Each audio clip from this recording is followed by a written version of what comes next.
So for all those of you who are not aware of Trimble, how many of you are aware of Trimble? Very nice. That means I still have a lot of job to do because I have to make other people aware of Trimble. Trimble has 3 pillars. Uses positioning technology, software, information technology, and communication.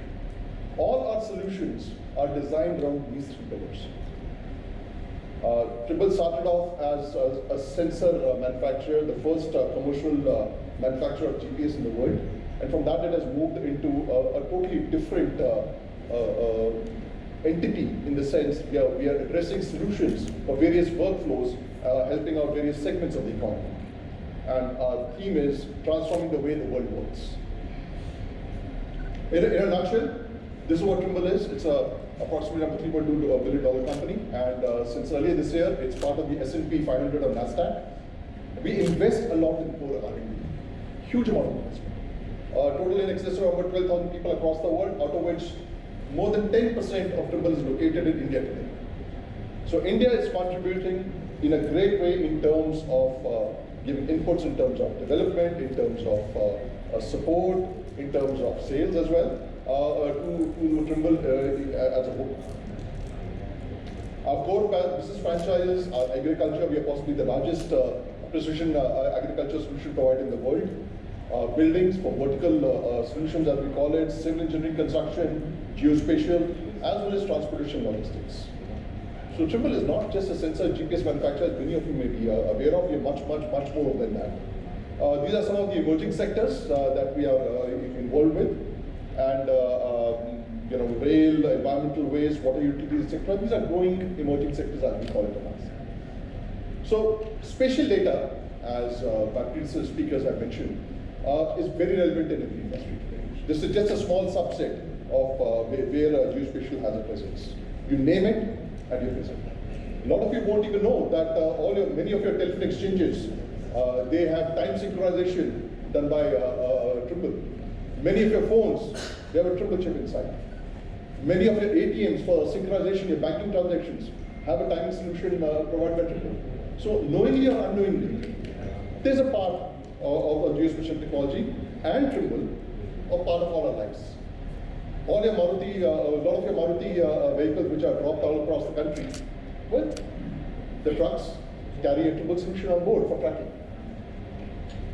Same as IOCL, HPCL, BPCL, RIL, their tankers, etc., they are tracked by Trimble as well.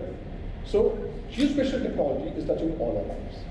However, New India is going to call for a different level of engagement. And as Sanjay mentioned, it's about creating infrastructure. It's about using state-of-the-art technology to create infrastructure, gather data to support the citizen community. It's all about that. I absolutely love this slide because it puts in context. You can take it as a city, you can take it as a district, you can take it as a state. It gets all those elements into the picture. So there are 3 pillars, as we call it: environmental, physical, and social. So we have to address, in order for us to grow, and sir, from a governmental perspective, you have to address all these 3 pillars. And in order to address all 3 pillars, we need to change the way we work. So what all is required? We require a consistent geodetic framework infrastructure, as SG sir had mentioned, Thomas sir had mentioned earlier, and Survey of India has done a pioneering work in the country. Absolutely. I think I made the first presentation about a course project in 2004. And thanks to Survey of India, that was great fruition now, after so many years. And UP is the first state to have an fully operational system operating in the country. Second, the way we collect data is going to change. Mass data collection technologies will be used. Nobody, the citizen, the user community will not wait for 3 months, 6 months, 1 year, even a couple of weeks for data. So there has to be amalgamation of techniques to collect data. Maybe multiple technologies have to work in sync. So mass data collection technologies will come to the fore, including data collection where users also may become part of the data collection community. Another trend that we see is sensor fusion and mixed reality.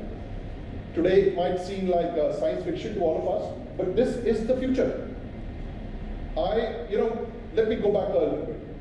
1998 or 97, GPS was still a restricted commodity. And I used to attend meetings in every forum today, Home Ministry, second Broadcasting Ministry, third area. So we used to have these meetings. I said, you can't stop proliferation of this technology. Because people are getting this technology in a phone, in a camera, there are different sensors, so you can't stop it. And today, that's the scenario. You have a GPS in everything. An auto driver uses kind of GPS to navigate through the streets and so on. Similarly, sensor fusion and mixed reality is going to affect all our lives and will be used by the industry and government in various applications. Last but not least, how do you get the data connected? I think that Agarwalji had mentioned about data, back office, field, real-time syncing. There has to be a common data set, sharing data in real time. The cloud is going to become more and more pervasive. Data from the field has to come to office. Data from the office has to go to the field. It has a different level of users, management, etc. All that, and we can talk about it today. So there's a lot to talk. We have a booth outside. I have my teams out here. Anand Sarohi is out here. Pallav Mathur is out here. So if you get an opportunity, interact with these gentlemen. They'll talk a lot about these technologies in detail because this is the future. I don't want to come out here and talk about what is in past, about using the technologies in the past. This is contemporary. This is what the world is using. And in case we have to grow, this is what we need to use as well. Now, to start off with, as Tomar Saab had mentioned, it is important to have a core network. Why? Because we need a consistent coordinate framework across the state, across the city, across the country. Without this, things are going to be a mess. Many years ago, I was in a city doing a show, and very surprisingly, the town planning people came on the night after the show around 9:30. Can please come over to our office? We sat with them till 11 p.m. at night. They said, this is a problem. We are paying few crores to create physical monuments because the water, sewage, road, electricity, the data doesn't match. Extend it to the entire state, extend it to the entire country, and that problem expands exponentially. So it's very, very important to have a consistent framework. And keeping that in mind, as I mentioned earlier, thanks to SurveyOf India, we have been able to set up their help under NHP funding. We have been able to set up the first network in the country, fully functional at UP. And for those of you who wonder what this is all about, it's setting up physical infrastructure of a core station or GPS station operating 24/7, 357 days a year, providing connection. Just imagine, you get off the flight today. You're not bothered about where the power is, where it is. You take out your phone. From Lucknow, I came to Delhi, I came to Lucknow. I just took out the phone, turned it on, and back on my starts. The advantage of a course network is that you take out your GPS receiver, you send a computer, I want this data. The person just goes, turns on, access the course, bang, you can access it. So you can say, in order to do a call-based survey, this technology has a tremendous role to play. And everything is seamless.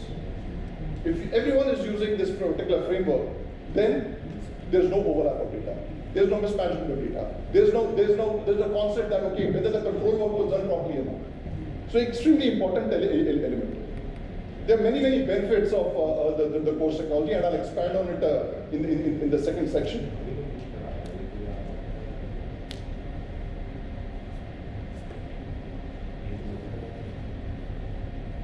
I'll skip the concept, and in case offline we can discuss it and I'll talk about it in a second. But there are many applications. I won't go through it all, but I would like to present, sir. This is very interesting. So we are already, along with SurveyOf India,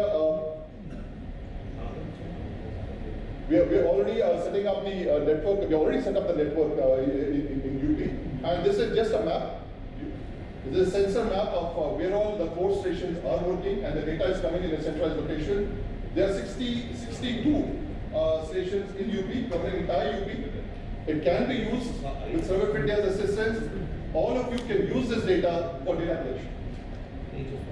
That's a beauty of it. Nobody has to set up their own base station. Government, private users today, with the new policy, you can access to it, you can have access to it and use it. Click on this. This is the view which is available to a centralized server also. You can click on it, you can know the health of the station at any given time, sitting in a centralized control room. So I would encourage everyone to leverage what Serve of India has created and dedicated to the nation and especially UP, sir. And in case of interest, I think SG sir is there, Pankaj ji is there, Srivastava is there from GDC in Lucknow, and you all should get in touch with them.